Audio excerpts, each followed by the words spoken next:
Okay, we are on air with math recording number 3. Today is April the 15th. Last lesson was enlargements. Today we're doing reductions, particularly scale diagrams and reductions. So with no further ado, let's look at an example.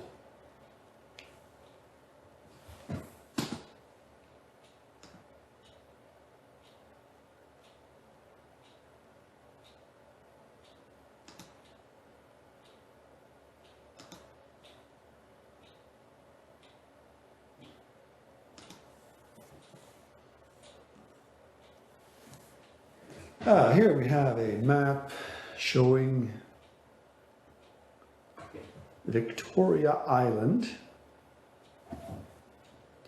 And we have here the scale of the map. I thought I brought a ruler in here, but I guess I didn't.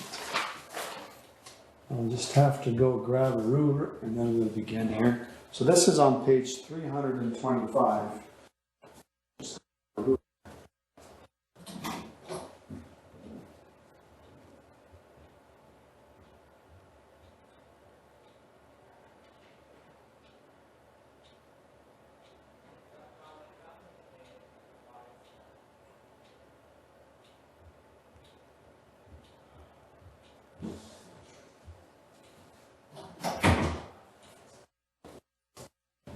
So if we look at the scale they're using on this map,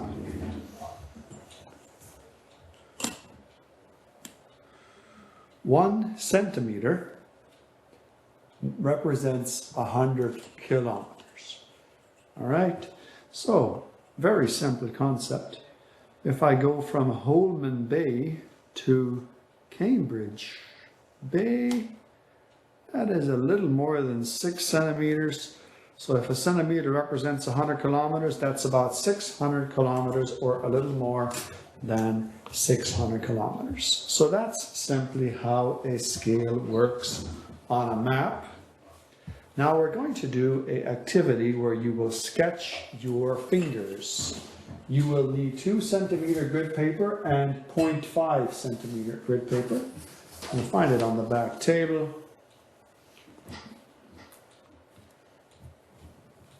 So there's my finger sketch. Trace on the 2 centimeter grid paper. Put your hand out and trace your hand. Okay. Then on the 0.5 centimeter grid paper, draw the same sketch that you traced of your hand using the same number of squares. Okay. Using the same number of squares. So for instance, this big shortest, the pinky finger here, covers 3 squares, and so when I sketched it here, I covered 3 squares as well. The thumb going across here, roughly 4 squares, and notice about the same thing on the big drawing here. Now, what we want to do here is how much bigger did I make the sketch? The small sketch compared to the large sketch, how much bigger is it? How can I figure that out? I'll show you. In order to find out what kind of a reduction you made, you always do this. Straightforward formula.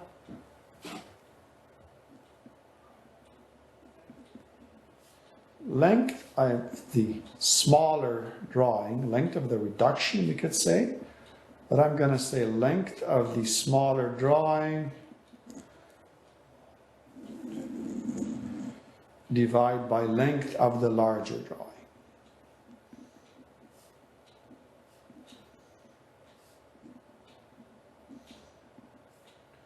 And you will very quickly see, I'll do a couple of measurements here. So let's do the length of my little pinky finger here. Covers 3 squares. 6 centimeters is the big one. Let's look at the small one. centimeters. Right? So length of the small one divided by length of the big one is 2/6. And if I reduce this, it becomes 1/3. So in other words, that little pinky finger in my reduced drawing is 1/3 the size, or 0.33 if you like. 0.33 if you want to divide by 3. Let's check another one. Let's check the pointer finger, the middle finger here.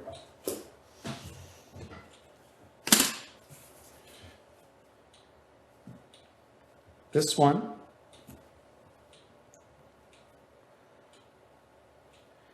is 8. And on my other diagram,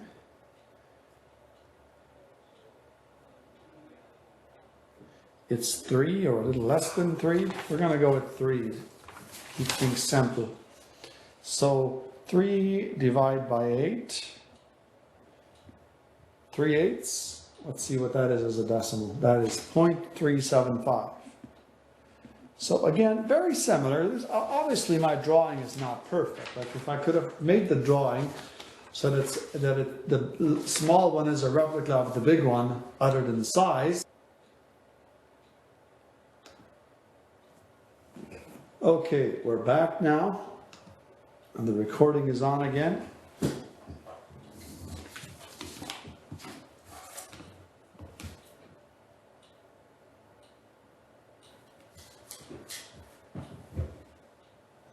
And I'll just do one more example, and that would be the length of the thumb. I'll close this part. If I do the measurement, the smaller drawing of the thumb is 4 centimeters, and the longer one is 12. So again, this can be reduced to 1/3. If we divide them both by 4, which is also 0.33. And if I had done a perfect drawing of the two, of this and the small one here, if this was a perfect replica of this, this exactly the same, then it would be exactly a 1/3 deduction for every measurement. But I think I did not too bad. 2 of them were, and 1 was almost. But again, when you're sketching this, just try and make it as accurate as you can. The more accurate you make it, the more accurate all of your fractions and decimals will be when you measure them and do the calculations. So in the end, this is a 1/3 reduction of this. Okay? That's the bottom line here. And that's what we're doing today, is reductions and enlargements. Let's have a look at page 326 and 327 and do a couple of examples there. The first one, I love math. Of course we all do.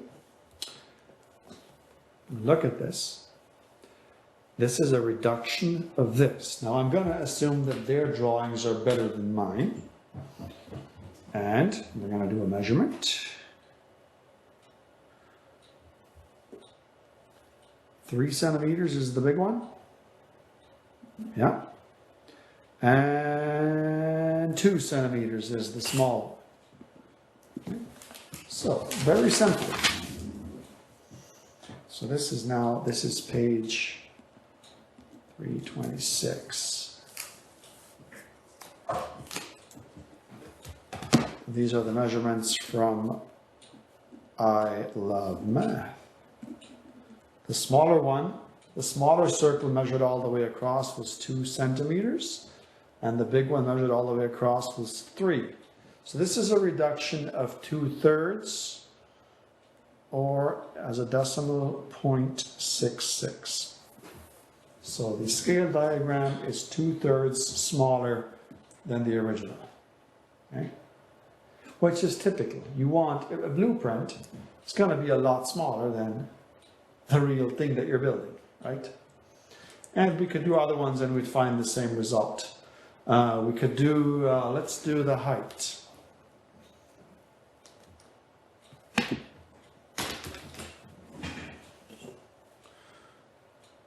Oh, I don't want to measure in inches.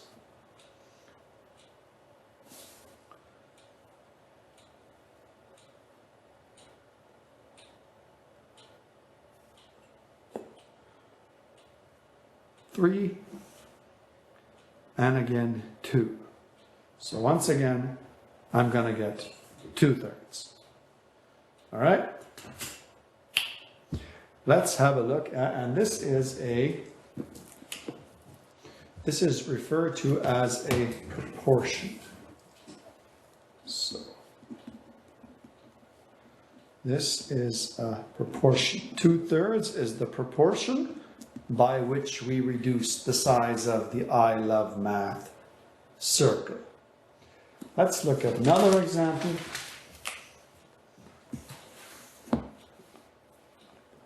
Draw a scale diagram of this octagon. Use a scale factor of 0.25. Well, looks like I'm going to be dealing with a lot of similar measurements here. This is 6, which means this one's going to be 6 as well. If I had to guess, I would say this one's 6 as well. Yes, it is. These guys, this is a 4, so that means this one. So let's just check those guys here. 2. So I'm dealing with 2, 4, and 6 are my measurements of this 8-sided shape, an octagon. Not exactly the way you would normally think of an octagon, but it does have 8 sides. So we will think of it as, of course, an octagon. So we've got our 3 measurements. Now let's do our reductions. Each side has to be reduced by 25, a scale factor of 0.25. So you simply take the length of your side. We're going to label this the octagon reduction, because we are indeed reducing an octagon. Octagon reduction, page 326. So then, we have 2 examples of our measurements. 2 times 0.25. We'll just punch it into a calculator. If you can do it mentally, good for you. But 2 times 0.25 is 0.5.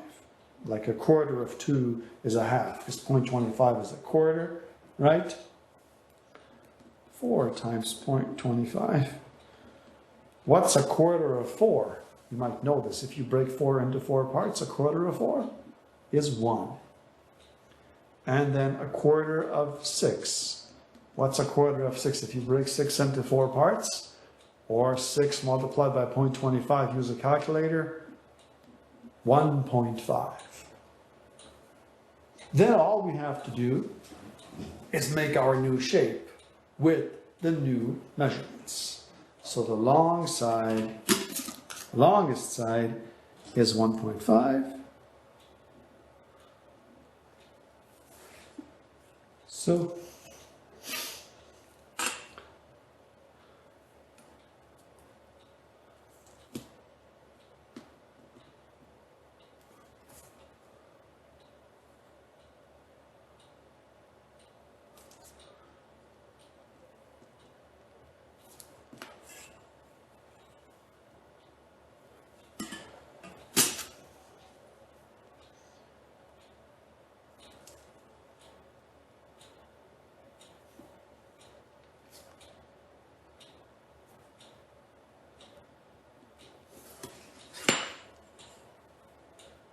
.5, the 2 short sides. My middle side is 1.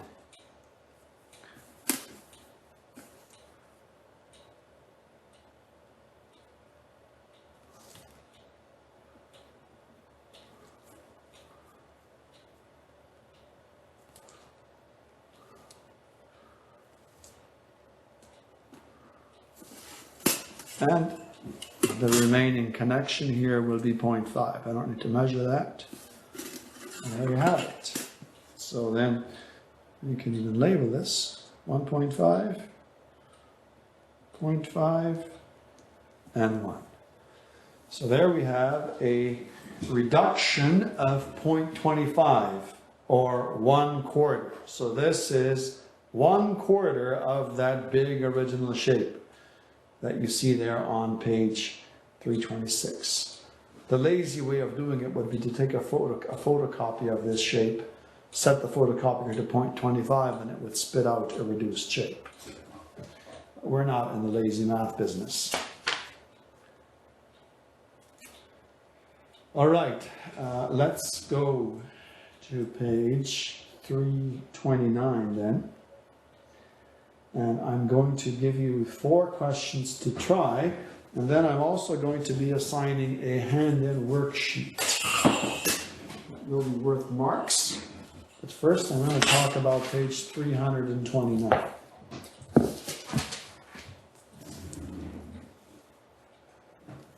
Write down the following questions: 4, 5, 7, 8. Okay?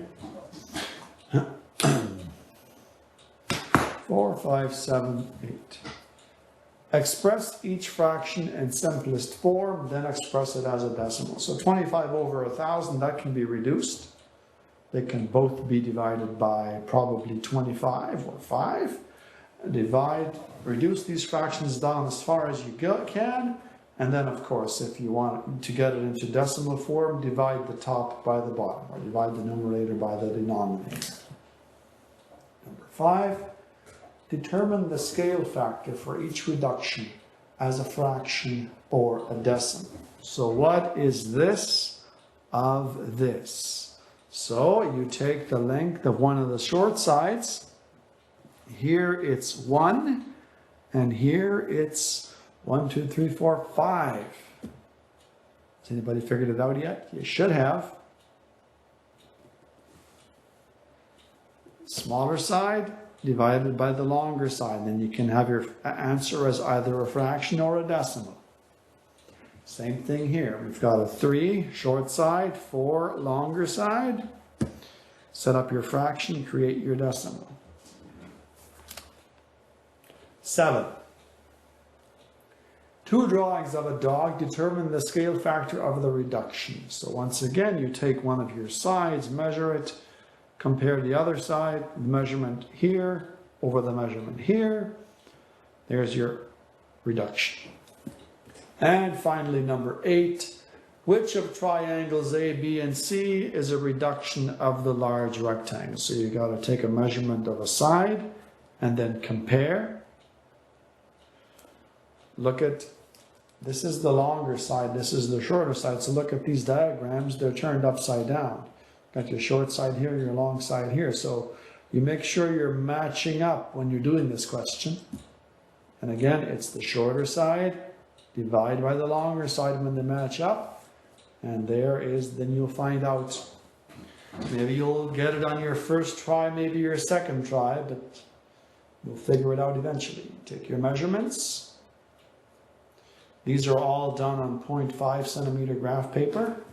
So you're going to need your measurement in centimeters. Well, this one comes out nice and neat, 1 over 5. Some of these here, you may want to do some measuring. All right, so 4, 5, 7, and 8 on this page for practice. Let's talk about now the hand-in assignment.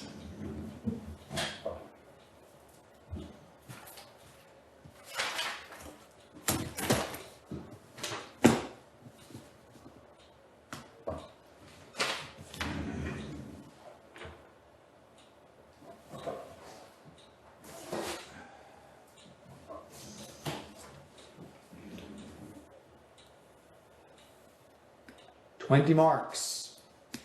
Scale diagrams, enlargements and reductions, hand-in worksheet, and triangles. Our opening concept for this unit. I've thrown some of that in there as well. What is the scale factor of the ladybug? It was 2 centimeters. It was enlarged into 6. What scale factor did they use to do that?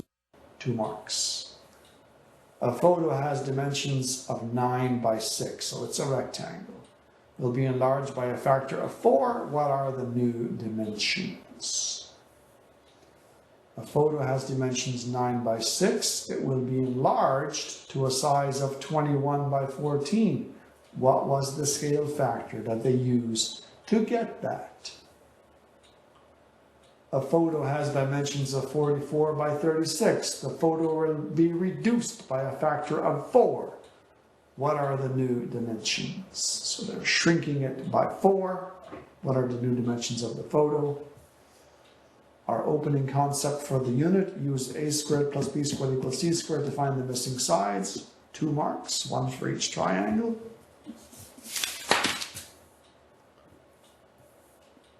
A sheet on a photocopier is 8.5 by 11 inches. A student sets the photocopier to reduce the page by 75%.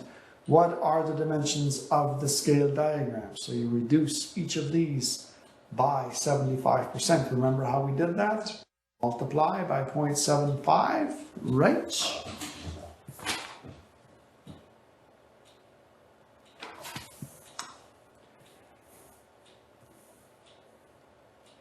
where were we?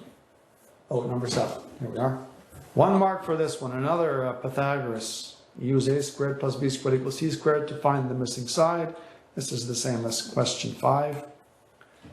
Number 8. Here is a picture of a model train. Measure the overall length of the train. Out. A real train would have a scale factor of 87. What would be the real length of this train? So you take the measurement of the length of the train. You know what the scale factor is 87. You just got to multiply, right? What would be the diameter of the back wheel? So measure this back wheel all the way across. Multiply by your scale factor. And there's your question. There's 3 marks for this one. And some more triangle stuff. Dealing once again with isosceles and equilateral. Just do where there's a question mark, right? So here we want, and this is 4 marks for these 6 triangles. The 2 unknown angles here. Here, we're going to have this one unknown side right there. Here, we're going to have just the unknown up here, the unknown angle, and these 3 signs should mean something to you. Here, we want to find x and y. Here, we want to find x and y. And here, we want to find x and y. All right, that's your worksheet. It's worth 20 marks. Get it done. Get it handed in as soon as you can. This is going to be the only math class for this week. There will be no other recordings. So once you have this sheet done, you are caught up with math class. Nothing new until next week, because with Easter break, we only had the 1 math day this week, which falls on Thursday, April the 16th. So this is all for our 3rd math recording. I did not come up with any jokes this time. So I'm just going to shut this off and then we're done.